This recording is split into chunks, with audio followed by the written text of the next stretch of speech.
سامي شاب شاطر جدا، عنده موهبة حلوة، بيصلح كل حاجة بتبوظ حواليه.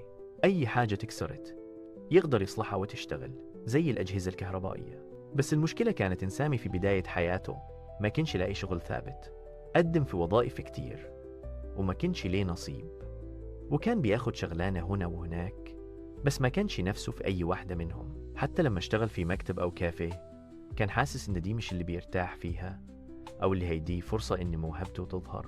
سامي كان دايما بيقول لنفسه ليه مواهبي تبقى ضايعة، وكان بيصلح للأصحاب والجيران ببلاش وبس كده.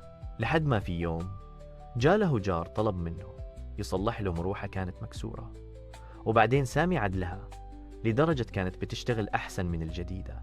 الجار قال لصحابه وأهله، والناس بدأت تطلب منه يصلح معاها حاجات.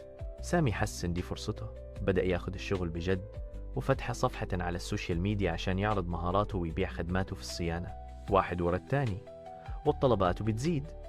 والناس كانت مبسوطة من شغله، لأنه كل حاجة بيرجعها كانت تشتغل كأنها جديدة وأحيانا أحسن. بعد فترة سامي قدر يفتح ورشة صغيرة خاصة بيه، وبقى عنده فريق يساعده، وبيشتغلوا في صيانة وترميم كل حاجة ممكن تتخيلها من الأجهزة. وده خلاه مش بس يشتغل في اللي بيحبه، كمان يحقق نجاح كبير ويحسن من مستوى حياته.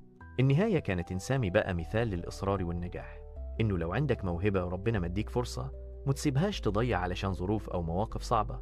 وكمان مهما كنت محتاج تشتغل في حاجات مش بتحبها، خدها خطوة وأوعى تيس، لأن فرصة نجاحك ممكن تيجي من حاجة بسيطة أنت بتحبها ومبدع فيها.